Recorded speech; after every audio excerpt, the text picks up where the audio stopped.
menurut bahasa artinya umum, merata, dan menyeluruh. Sedangkan menurut istilah, am adalah lafaz yang meliputi pengertian umum terhadap semua yang termasuk dalam pengertian lafaz, atau suatu perkataan yang memberi pengertian umum dan meliputi segala sesuatu yang terkandung dalam perkataan itu dengan tidak terbatas. Adapun pengertian am menurut ahli ushul fikih diantaranya yaitu menurut Imam Al-Ghazali, am adalah suatu lafaz yang menunjukkan dari arah yang sama kepada dua hal atau lebih. Lalu ada menurut Ibnu Subki, am adalah lafaz yang meliputi pengertian yang patut baginya tanpa pembatasan. Ruang lingkup am. Para ulama ushul fikih membahas persoalan tentang lafaz am, khusus, mutlak, dan muqayyad dalam konteks apakah dalam lingkup lafaz atau lingkup makna. Di antaranya yaitu 1. Jumhur ulama berpendapat bahwa am itu pada hakikatnya berada dalam lingkup lafaz karena ia menunjukkan pengertian-pengertian yang terkandung di dalamnya. Yang kedua, sebagian kecil ulama berpendapat bahwa am itu juga menyangkut makna. Yang ketiga, jumhur ulama berpendapat bahwa lafaz am dapat juga digunakan untuk makna. Namun, penggunaan untuk makna itu hanya secara majazi, bukan dalam penggunaan yang sebenarnya.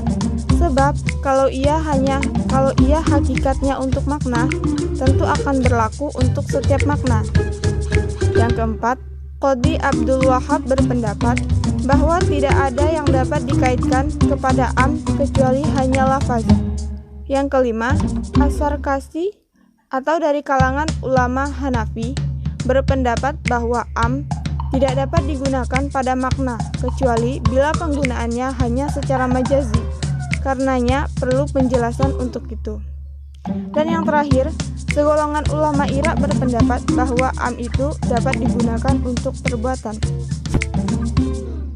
Poin C. Syirat ham. Syirat ham ialah lafaz atau ucapan yang digunakan untuk umum.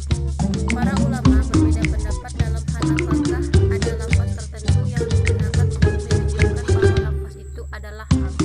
Jumhur ulama fikih berpendapat bahwa untuk menunjukkan ham itu memang ada lafaz tertentu yang mengikutinya, tanpa ada petunjuk dari luar yang menunjukkan kerumunannya. Namun di kalangan jumhur ulama ini terdapat pula perbedaan pendapat tentang lafaz. Ada saja yang menunjukkan hal itu. Ada 4, yaitu 1. Lafaz syarat atau istifham ma'uful.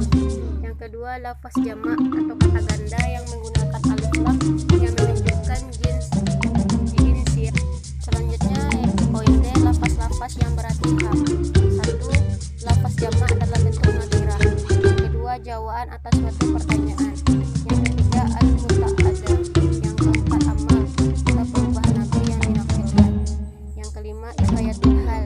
Yang keenam, ketidaksamaan dua hal. Contoh Quran surat Al-Hajj ayat 30 yang artinya tidaklah sama antara ahli neraka dan ahli surga. Yang ketujuh, fi'il mu'atta'addi. Yang kedelapan, jamak muzakkar. Yang kesembilan, at-taf atau menerangkan lafaz kepada lafaz ham.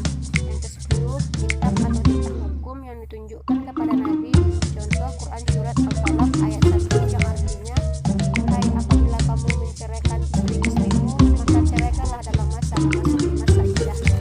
Yang ke-11, kitab atau titah hukum yang ditunjukkan kepada umat. Contohnya seperti yang terdapat pada Al-Quran, hai hamba-hambaku, hai orang-orang yang beriman, hai sekalian manusia.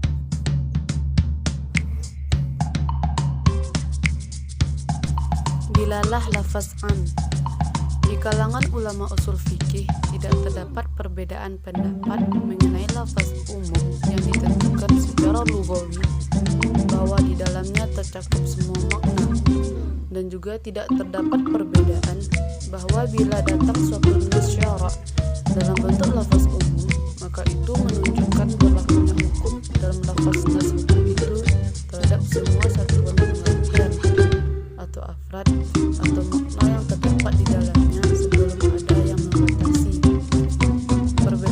pendapat ulama terletak pada penunjukan lafaz umum yang belum diikuti oleh taksis terhadap makna yang tercakup di dalamnya. Apakah penunjukannya secara meyakinkan atau tidak meyakinkan? Ulama yang pertama yaitu ulama Syafi'iyah. Ulama Syafi'iyah berpendapat bahwa penunjukan lafaz umum terhadap setiap afradnya secara khusus adalah zonni, karena adanya kemungkinan untuk ditaksis, meskipun belum jelas adanya dalil yang mentaksisnya, karena begitu banyaknya terjadi taksis dalam lafaz umum. Kedua yaitu ulama Hanafiyah.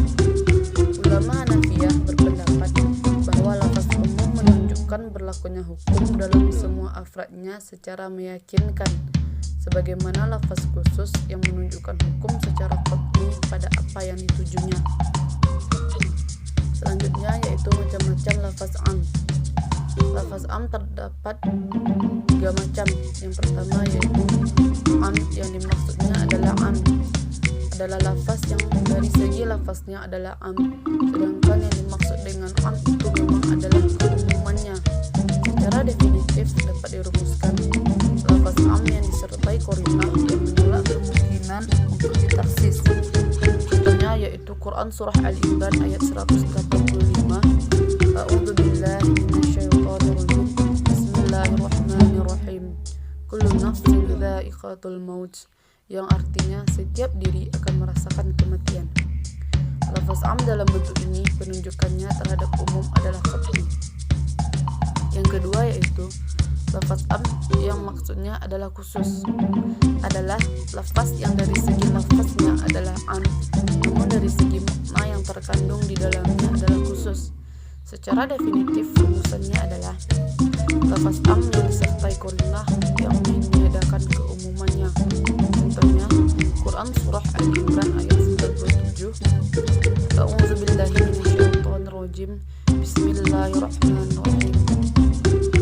Walillahi 'alan nasi hajjul bait man istata'a ilaihi sabilan, yang artinya kewajiban manusia terhadap Allah adalah menunaikan ibadah haji ke Baitullah bagi orang yang berkuasa berjalan ke sana. Lafaz an-nas dalam ayat ini adalah am, karena ia kata tunggal yang didahului alif lam jinsiyah. Meskipun lafaznya am, namun yang dikehendaki ayat ini adalah sebagian afradnya saja, yaitu orang mukallaf yang mempunyai keseluruhan. Lafaz am dalam bentuk ini penunjukannya terhadap kekhususannya adalah qat'i. Yang ketiga yaitu lafaz am yang dikhususkan adalah lafaz am yang selalu ada kemungkinan mendapatkan taksis. Secara definitif adalah lafaz am yang tidak disertai oleh qarinah yang meniadakan kemungkinan untuk ditaksis, juga tidak disertai qarinah yang meniadakan